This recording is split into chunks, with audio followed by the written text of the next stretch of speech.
শহীদ শরীফ উসমান হাদি রাহমাতুল্লাহ আলাইহি, এই ইমানদার যুবক, 33 বছরের যুবক, সে বারবার বলছে আমি শহীদের চাই, আমি প্রথম কাতারে সর্বপ্রথম হতে চাই। সে বলেছে সে দেশের জন্য আমি আমার শেষ দিতে চাই। এই যুবক ইমানদার ছিল, 5 ওয়াক্ত নামাজ পড়তো প্রতিদিন। খোদার কসম, সে ফজরের নামাজ জামাতে পড়তো। তার বাবা আলেম ছিলেন, সে নিজে হাফেজে কোরআন ছিল। ফজরের নামাজের জন্য ক্যাম্পেইন করত, বন্ধুদেরকে উঠাইতো। ফজরের নামাজ সহ 5 ওয়াক্ত নামাজ জামাতে পড়তো। যেদিন হইছে সেদিন সে জুমার নামাজ পড়েই এই প্রথম ঘর থেকে মসজিদ থেকে ফিরছিল। তো এরপরে হইছে। আমার বন্ধু এই যুবক আল্লাহর কোরআন পড়তে পারতো বিশুদ্ধ, রাসূলের হাদিস পড়তে পারতো বিশুদ্ধ। তার মা পর্দানশীল, তার স্ত্রী পর্দানশীল, তার ভাই বড় আলেম, তার বাবা বড় আলেম, সে নিজে হাফেজে কোরআন, সে আগে মাদ্রাসায় পড়ালেখা করছে। আল্লাহ তাআলা এই জন্য বলছে, যুবক, দেশ প্রেমের কথা তো অনেকেই বলে, মাতৃভূমির কথা তো অনেকেই বলে, রাজনীতির লম্বা লম্বা স্লোগান, বক্তৃতা, বিবৃতি অনেকেই তো মারে, কিন্তু আমি আল্লাহ তোর কলিজায় ঈমানও দেখলাম, দেশ প্রেমও দেখলাম, দুইটা আমি একসাথে গ্রহণ করে। তুমি হাদি চেয়েছিলে মাত্র 500 ভোট, সে বলেছিল এইবার আমি প্রার্থী হয়ে মাত্র যদি প্রথমবার 500 ভোট পাই তাইলেই আমি ভাগ্যবান মনে করব। আর শাজিমের মালিক আল্লাহ বলে, তোর ফজরের সেজদার বদৌলতে আমি আল্লাহ 18 কোটি মানুষের সমর্থন তোকে দিয়ে দিলাম। যা, সে চেয়েছে 500 সমর্থন, আল্লাহ বুঝে যা 18 কোটি মানুষের সমর্থন যুবক তোমার জন্য দিলাম। কত হাফেজ, কত আলেম, কত মুফতি, কত মুহাদ্দিস, কত ফকিহ, কত পীর, কত বুজুর্গ, কত আউলিয়া, কত হাফেজে কোরআন, তালেবে ইলম, 90 বছরের বুড়া, 4 বছরের বাচ্চা, সবাই এই ইমানদার যুবকের জন্য অঝরে চোখের পানি ফেলে কাঁদছে কিনা বলো ভাই? আজকে আমি তার কবর জিয়ারত করছি, আজ আমি তার কবর জিয়ারত করে আসছি 11টা সাড়ে 11টার দিকে। আপনার তখন আরেকটু পরে আপনার তখনও দেখছি অজস্র মানুষ তার কবর জিয়ারত করতেছে। যেই দাঁড়ায় রয়েছে আমি তাকায় দেখলাম সব কাঁদতেছে, সবাই কাঁদতেছে। আমার ভাই, তার তো ব্যাপক কোনো দীর্ঘদিনের রাজনীতি করে নাই, কোনো টাকা পয়সা খরচ করে নাই, কিন্তু তার মধ্যে ইখলাস ছিল, ইমানের মধ্যে বিশুদ্ধতা ছিল। দেশ প্রেম বলতে যা বলছে, স্বাধীনতা, সার্বভৌমত্ব, আজাদির কথা, মাতৃভূমির স্বাধীনতার কথা, নিরাপত্তার কথা, সেই ভারতীয় আধিপত্যবাদের বিরুদ্ধে সে একাই বলেছে। যদি কেউ না বলে আমার প্রতি ইঞ্চি জমিন আমার সীমান্তের হেফাজতে, আমি হাদি একাই বলে যাব। সে প্রমাণ করেছে আমি হাদি একাই বাংলাদেশ। হ্যাঁ, কেউ না থাকুক আমার, আমি বলেই যাব। এই জন্য আল্লাহ তাআলা এত কোটি মানুষের চোখের পানি তার জন্য ঝরাইছে যুবক। এই জন্য যুবক ভাই, তোদেরকে বলি, মরলে এমন মরা মইরো, বাঁচলে এমন বাঁচা বাইছ। যে মরণে চোখের পানি, যে মরণে হাফেজ কাঁদে, আলেম কাঁদে, যে মরণে ইমাম কাঁদে, মুয়াজ্জিন কাঁদে, যে মরণে মুফতি কাঁদে, পীর কাঁদে, বুজুর্গ কাঁদে, সবাই কাঁদে। এমন মরাই, নারী দেখতে দেখতে মরো, ছবি দেখতে দেখতে মরো না আব্বা, উলঙ্গ নাচ দেখতে দেখতে, সেজদাবিহীন আল্লাহর নাফরমানি করে করে যদি মরে যাও আব্বা, তওবা না করো, আল্লাহ যদি মাফ না করে, খোদার কসম আখিরাত তো মিলবেই না। দুনিয়া, এই নাফরমান সন্তান, মনে রাখিস আব্বা, দুনিয়া কোন তোকে স্মরণ করবে না। মানুষ তো দূরে থাক, পৃথিবী মনে রাখে, পাপীকে পৃথিবী শ্রদ্ধা করে না, দুনিয়া নাকে সম্মান করে না।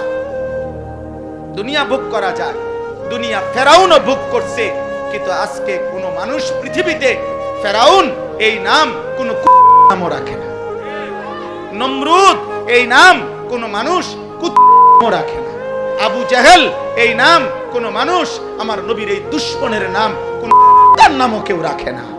আবু লাহাব আমার নবীর এই দুশমনের নাম পৃথিবীর মানুষ কোন নামও রাখে না, নাফরমানের নাম থাকে না। এ বাতে খাইতে পারবা, এ বেডি সাইবারি, হ্যাঁ অসুবিধা কি? দেখো নর্তকী, দেখো জিনাবে বিচারের দৃশ্য দেখো, নিজের হাত নিজের লজ্জাস্থানে নাপাক ব্যবহার করে নাপাক করো, বীর্যপাত হচ্ছে, অস্থিরতা করছো, নিজের শরীর নাপাক। একদিন দেখবা আর ঘুম ভাঙে না, একদিন দেখবা চোখ বন্ধ হয়ে গেছে, এই চোখ আর খুলবে না,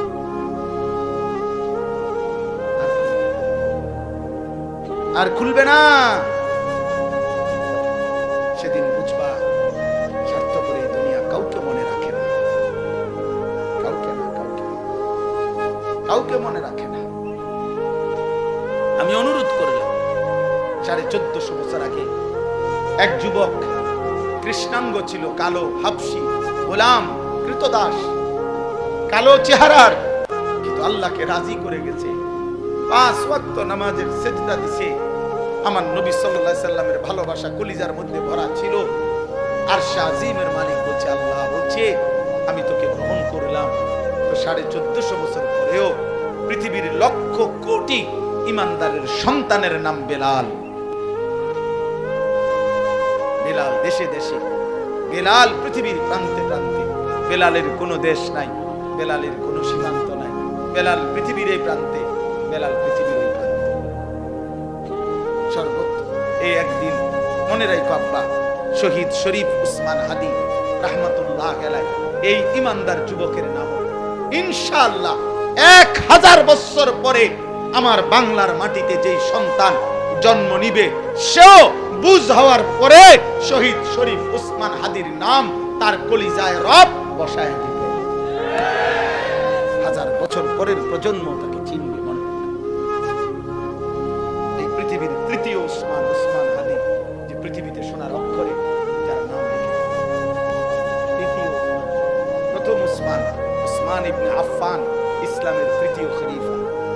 দ্বিতীয় উসমান 650 বছর এই পৃথিবীতে উসমানী খেলাফত, তুর্কি খেলাফত, অটোমান সাম্রাজ্যের প্রতিষ্ঠাতা। তিনিও 650 বছর এই পৃথিবীতে ইসলামী খেলাফত ছিল, উসমানী খেলাফত। এই খেলাফতের যিনি প্রতিষ্ঠাতা ছিলেন তার নামও ছিল উসমান গাজী। উসমান সে দ্বিতীয় উসমান, আর এই তৃতীয় উসমান শহীদ শরীফ উসমান হাদি রাহমাতুল্লাহ আলাইহি। গোটা পৃথিবীতে ইনশাআল্লাহ তার নাম আলোচিত হবে।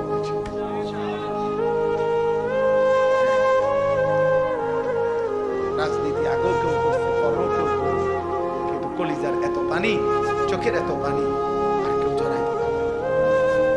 আল্লাহ আমাদেরকে কবুল করেন। এজন্য যুবক নষ্ট হয়েও না, চরিত্রহীন নারী দেখে দেখে শেষ হয়েও না। আজকে সেজদা নবী সাল্লাল্লাহু আলাইহি সাল্লামের এই কথার কোনো জবাব দিতে পারতাম। কিয়ামতের দিন আল্লাহর নবী আমলনামা দেখে জিজ্ঞেস করবে, উম্মত আনিসুর রহমান, আমার উম্মত তুমি 365 দিনে খোদার এক বছরে একদিনও ফজরের নামাজ পড়লা না, তুমি আমার উম্মত। তুমি আমার উম্মত 30 বছর টানা সুদে খাইলা,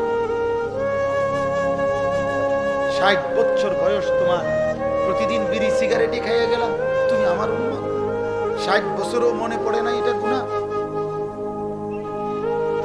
60 বছর বয়সেও মনে পড়ে নাই যে টেলিভিশনে নাচ গান দেখা গুনাহ? তোমার স্ত্রী 30 বছর বয়স পর্যন্ত, 30 বছরও কোনোদিন পর্দা করে নাই।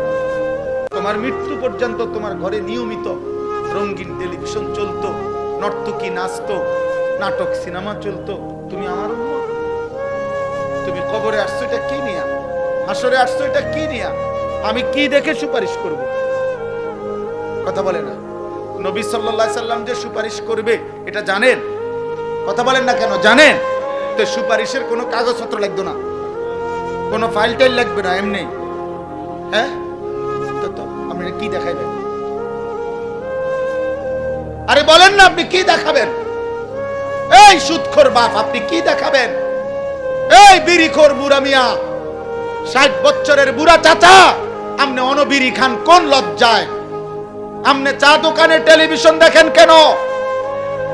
এই বুড়া চাচা, আপনি যদি এখনো 60 বছর বয়সে এখনো রঙিন সিনেমা নর্তকী দেখেন, আপনার চোখে যদি কোনো লজ্জা না থাকে, আমনের ফুত নাতি আপনার থেকে কি শিখবে মিয়া?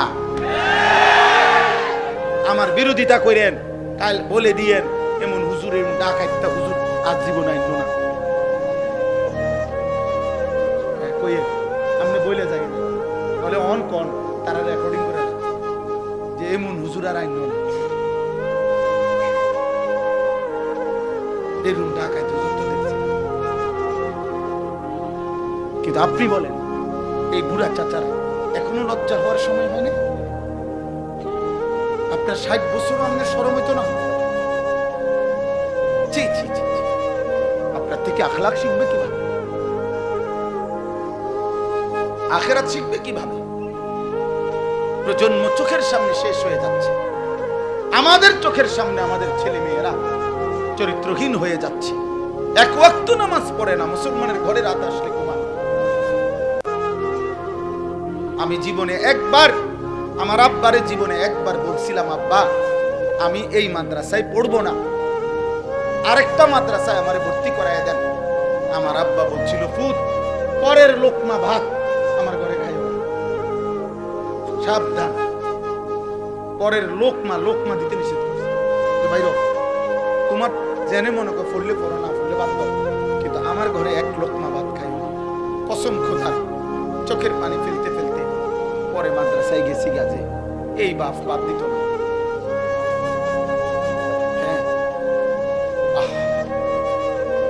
দুপুরবেলা মায়ের হাতের রান্না করা ভাত খাইয়া মুসলমানের বাচ্চাই নাফরমান সেই যে 2টা বাজে বেরিয়েছে, রাত 11টা বাজে ঘরে ফিরছে, আবার ভাত খাইয়া ঘুমায় গেছে।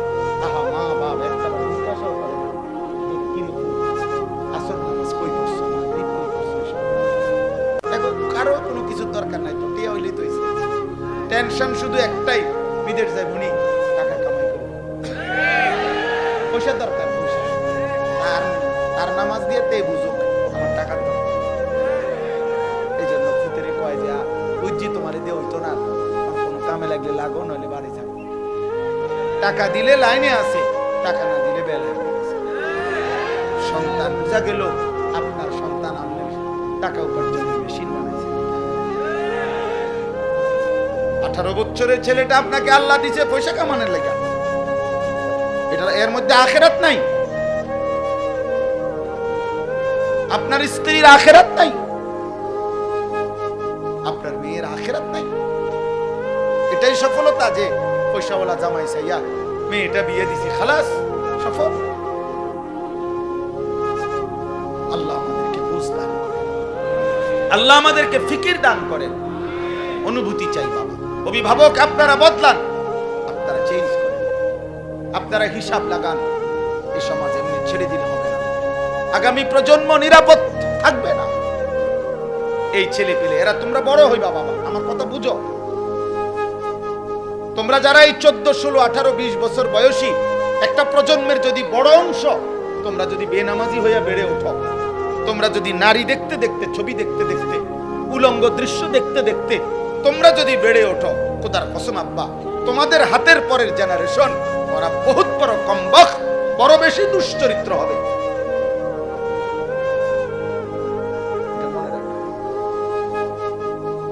আমি আমার আব্বারে দেখছি জীবন ভর সাদা টুপি পরতেন। আমার বাবা জীবনে কোনোদিন রঙিন টুপি পরে নাই, আমি জীবনে কোনোদিন, আমার ছেলে কোনোদিন পরে। তাহলে এটা একটা সিলসিলা আছে মানুষের। বাবার আসর থাকে মানুষের উপরে, মায়ের আসর থাকে, বংশের প্রভাব থাকে মানুষের উপরে। তাহলে তোমার আমার ভাই, তোমরা যখন বড় হবে, আল্লাহ চাহে তো আল্লাহ তোমাদের হায়াত দিক, তোমরা বিবাহ করবা, তো তোমাদের বিবাহের পরে আল্লাহ যদি তোমাদেরকে সন্তান দেয়, তো তোমার এই আখলাকের উপরে তোমার সন্তান কি হবে?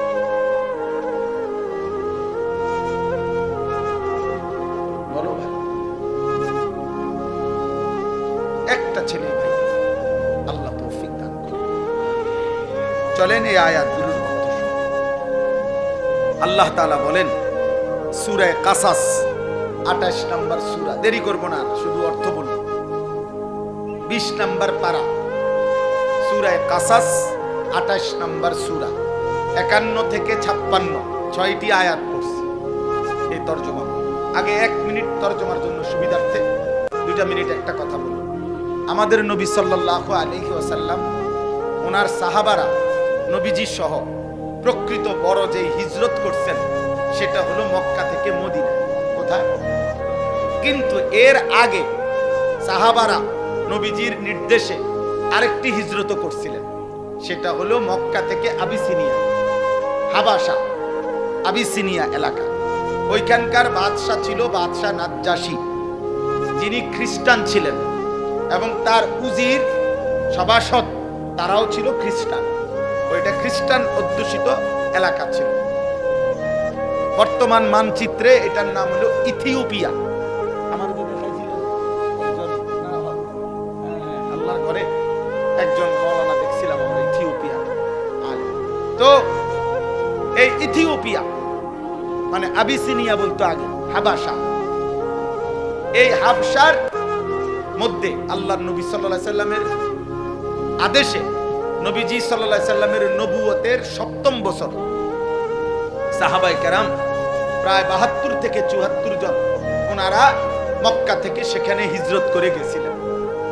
তো তারা যখন, আমি সংক্ষেপে বলতেছি, তারা যখন হিজরত করে চলে গেছে মক্কা ছেড়ে ওই এলাকায়, এই খ্রিস্টানদের এলাকায় নিরাপত্তার জন্য, ওই বাদশা খুব ন্যায়পরায়ণ ছিল, এই নাজ্জাশী বাদশা।